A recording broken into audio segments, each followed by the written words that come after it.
Hello, good day ladies and gentlemen. So we are on our Challenger. So this is the nozzle tester.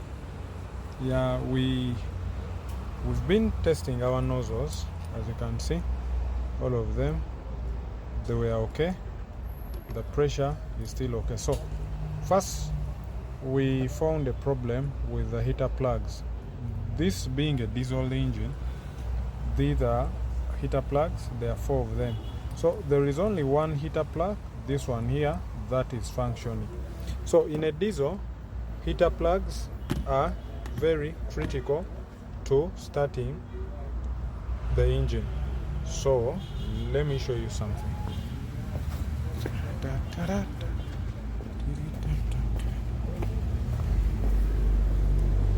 So this is the cylinder head.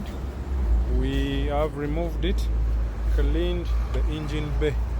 My engine bay was terrible. I'm always up and down, so busy. So this time we got opportunity. We have tried to wash it up. As you can see, it is not as bad as it was. If you can recall the first video we made, so we have tried to wash the engine bay, clean it up a bit, because now today we have opened the engine, we have a bit of space. Now this is the cylinder head. This is a diesel engine. Combustion is not started by a spark plug. As you can see, there is no hole for a spark plug.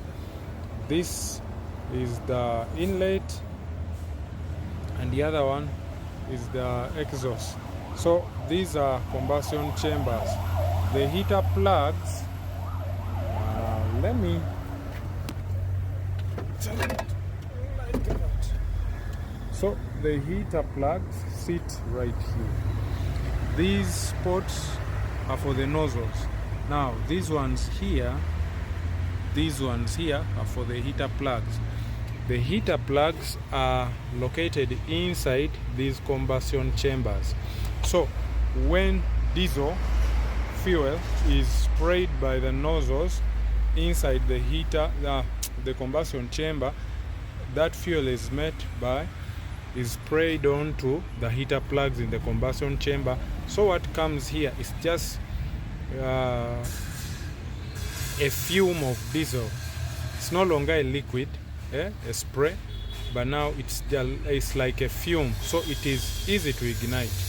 Now what happened on this car, it only had one heater plug functioning. It had a hard start problem. Now we had bought a new gasket. As you can see, you remember the other day we bought a new gasket.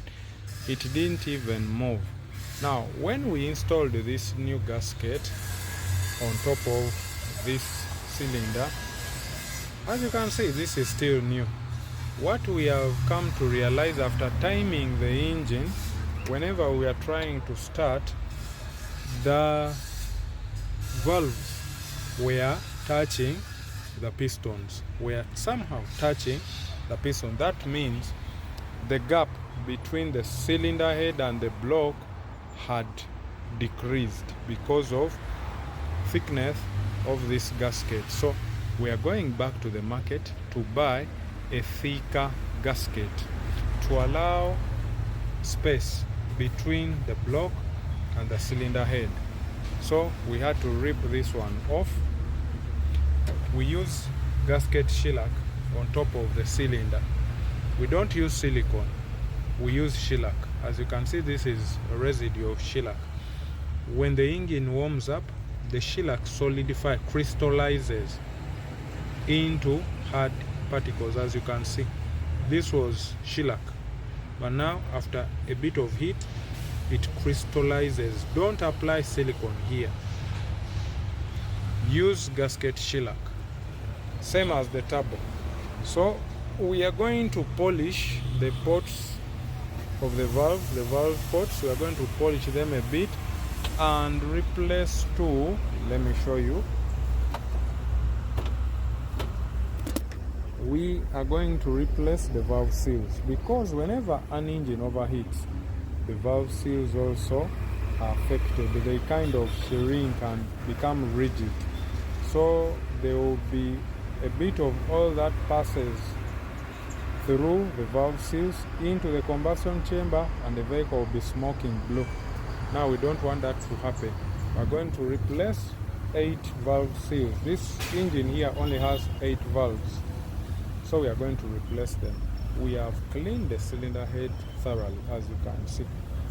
It is quite clean. See? So I'm going to go look for the valve seals, the thicker head gasket, and we are going to hone the cylinders here. They are a bit smooth. They are supposed to have a crisscross hash inside here, so we are going to use our honing tool and try and create that crisscross hash inside here. So after which we will put them back. So guys, keep following. That is it for today. Bye bye.